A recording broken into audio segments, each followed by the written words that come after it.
वांगणी परिसरात अनधिकृत चाळ बांधकाम करणाऱ्या चाळ माफियांना प्रशासनाने मोठा दणका दिलाय। महसूल विभाग आणि पोलीस प्रशासन यांच्या संयुक्त कारवाईत अनेक अनधिकृत बांधकामांवर तोडक कारवाई करण्यात आली आहे। या कारवाईमुळे परिसरात चाळ माफियांचे धाबे मात्र चांगलेच दणाणलेत। वांगणी परिसरात गेल्या काही दिवसांपासून अनधिकृत चाळ बांधकामांचे प्रमाण वाढत असल्याच्या तक्रारी प्रशासनाकडे प्राप्त होत्या। या पार्श्वभूमीवर महसूल विभाग आणि पोलीस प्रशासनाने संयुक्त मोहीम राबवत अनधिकृत बांधकामांवर बुलडोजर फिरवलाय।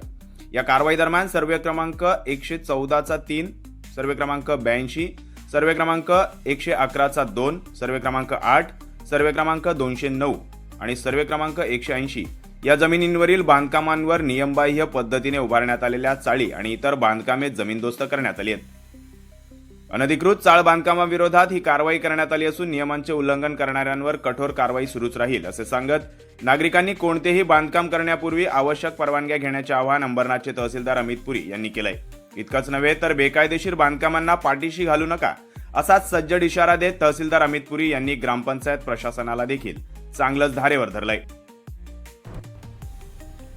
साधारणपणे वारंवार या तक्रारी प्राप्त होत होत्या। MRTP ॲक्ट 1966 नुसार बांधकाम परवानगी घेऊन त्याचा बांधकाम आराखडा मंजूर करून शासकीय पद्धतीने आणि नियमांच्या अधीन राहून हे सर्व बांधकामं व्हावीत याबद्दल आपण वारंवार सूचना केलेल्या होत्या, परंतु त्यामध्ये फार प्रमाणात वाढ होत असल्याचं निदर्शनास आलं होतं। अशाही तक्रारी होत्या की काही इलिगल ॲक्टिव्हिटीज करणारे जे नागरिक आहेत ते या चाळींमध्ये वास्तव्यास येत आहेत। या बाबतीमध्ये सर्वे करण्यात आला आणि आता प्राथमिक स्तरावरती 6 सर्वे नंबर्सवरती ही कार्यवाही करण्यात आलेली आहे। अंदाजे 100 ते 120 चाळींच्या खोल्यात त्यांचं अतिक्रमण निष्कर्षणाची कार्यवाही आज होते। यांना फेब्रुवारी आणि मार्च महिन्यामध्ये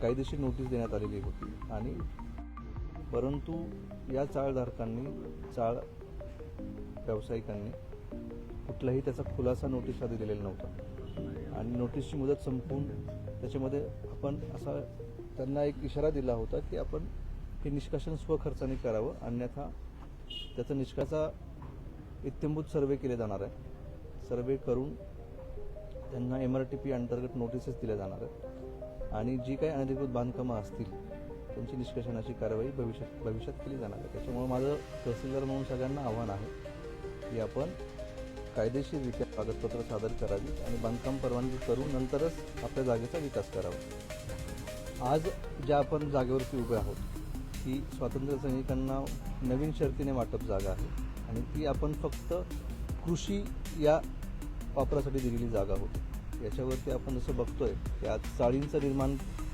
करणं चालू होतं, त्यामुळे आपण त्याच्यावरती कारवाई केलेली आहे। यापुढे गुन्हे दाखल होतील, आज आपण निष्कासन करत आहोत आणि जर त्याच्यामध्ये जर आपल्याला असं निदर्शनास आलं की इथून पुढेही असंच प्रमाण चालू राहतंय तर नाविलाजाने गुन्हेही दाखल केले जातील आणि त्यांना न्यायालयामध्ये हजर करून त्यांची न्यायिक चौकशी पण केली जाईल। या कारवाई दरम्यान कुळगाव ग्रामीण पोलीस ठाण्याचे प्रभारी अधिकारी शिवाजी ढवळे यांच्या माध्यमातून मोठा पोलीस बंदोबस्त तैनात करण्यात आला होता, त्यामुळे कोणताही अनुचित प्रकार या कारवाई दरम्यान घडला नाही।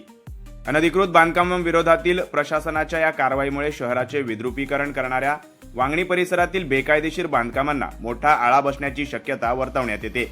या मोठ्या कारवाईमुळे चाळ माफियांना स्पष्ट इशारा मिळाला असून येत्या काळात अनधिकृत बांधकामांविरोधातील प्रशासनाची ही मोहीम आणखी तीव्र देखील होण्याची शक्यता वर्तवण्यात येते।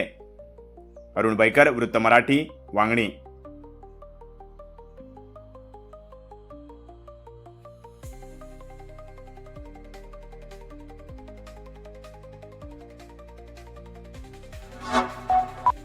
Like, comment, share and subscribe.